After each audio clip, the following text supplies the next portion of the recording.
A low mutter can be heard in the marble halls of Goldman Sachs, which is where the story begins. Right now, that quiet word can be heard all the way down Wall Street. A long time ago, some people thought that XRP was a very risky coin. Even so, the world's most famous investors are now talking about it behind closed doors. The people who work at Goldman Sachs say that their very rich clients, such as billionaires, family offices, and institutional giants, are moving their money around faster than at any other time since the 2008 financial crisis. At this point in time, people are not running to buy gold, stocks, or even dollars. Instead, they are rushing to get XRP. There are people who work at the bank who are calling this the first digital bank run in the history of modern banks. Some customers ask to be able to trade XRP over the counter at first, which is not the same as selling on the open market, for example. Fast forward a short time, and those small personal requests turned into calls from people who were stressed out, late-night talks, and things to remember. A person told a reporter that their buyers are buying XRP because they are scared. They don't care about how much it costs as long as they can get in before the news story comes out. A lot of people were angry about that comment online, and social media went crazy. Powerful investors around the world are excited to get a cryptocurrency that used to be called a banker's coin in such short order. What's going on here? What do they see that other people don't? To understand the fear, you need to know what time it happened. It's been getting more and more talked about that the banking system will be reset in the next few months.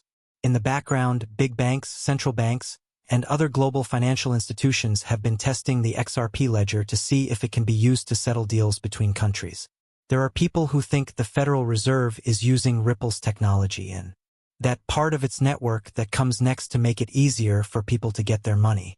Things could change in the way that money is sent around the world because of this. This is a case where Goldman Sachs's most important clients could lose money or make money. XRP is what is making the switch to blockchain technology possible. Because of this, holding on to normal goods might soon seem like holding on to sand. As the tide goes out, there was something going on behind the scenes that getting pretty crazy. Emails sent from inside Goldman Sachs say that traders were having trouble getting money because the over-the-counter, OTC, desks were empty. A lot of people bought private XRP shares, but they ran out much faster than anyone thought they would. There was a big deal in business that compared it to a digital gold rush, but the gold is almost gone. On top of the normal rate, some people were willing to pay an extra 15% to 20%. After this step, which is made up of people who are part of the institutional spread, this is called Phase 2. All that is needed is a safe split. Once the government gives the all-clear and big sellers lock in their positions, some people might not be able to get XRP from any source at all. Even so, there are no signs that the price of XRP will go down. What's the $30,000 for? What is it about that goal that makes people talk about it all the time? All of it comes down to how the supply changes and how many businesses are up and running. Right after Goldman Sachs. As soon as experts saw that XRP could be used as a global, flexible asset to replace Nostrovastro accounts and those cross-border payment systems, the price of XRP went through the roof. There are deals that could be made that are worth a lot of money. Price levels could go through the roof if even a small part of the world's cash pool reaches its highest point.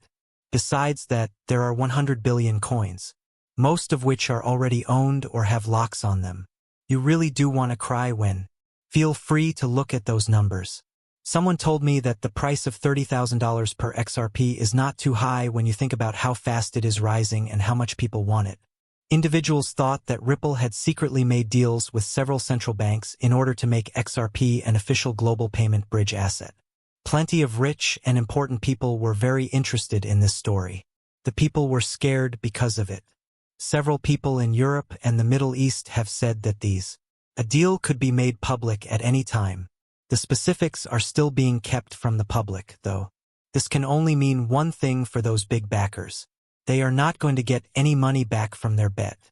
People will no longer be able to get cash once that official statement is made public. It will only be possible for central banks to get into the market if there isn't a central bank to oversee the deals. People who do business with Goldman and are good at staying ahead of the competition seem to know about that event. When it came to working with private clients, Goldman moved quickly. There was a time when the meeting was quiet and well organized. Since then, though, it's become a war room where people plan how to attack. Lots of customers were interested in what was going on with their XRP. Both sellers and Ripple's partners in London, Dubai, and Singapore worked together to make sure that those big deals went through smoothly. A banker with a lot of experience says it's the most modern thing that looks like a bank run I've ever seen. Things bought with cash and things bought with Nostradare are the same. My name is Zayden Moffat de Watcher. It comes from putting together the words seizure and that asset. NBC and Bloomberg began to notice changes in the value of digital assets around the same time that big financial news outlets began to pay attention. Neither of the people talked about the word XRP. They said instead that it was a step toward making token-based payment systems better.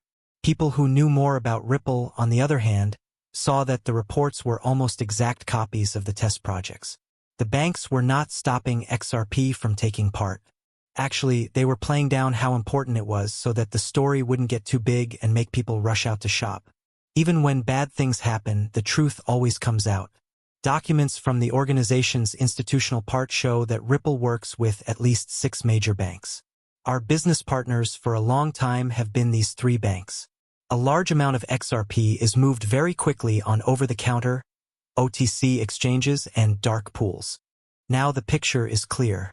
A lot of money makes people move in a very serious, quiet, and well-thought-out way. In spite of this, they don't care much about it because they are too busy with dealing short-term price changes and market noise. There is a lot of disagreement on social media right now about whether or not XRP will hit $2, $5. The real game, on the other hand, is played in secret chat rooms and boardrooms. This is where choices worth billions of dollars are made. The saying says that by the time they tell everyone, it will be too late. This story has a great part about that. It's not just about XRP in the end. Along with that, it's about how banks around the world have changed because of fear, greed, and secret access. As the people who run institutions start to lose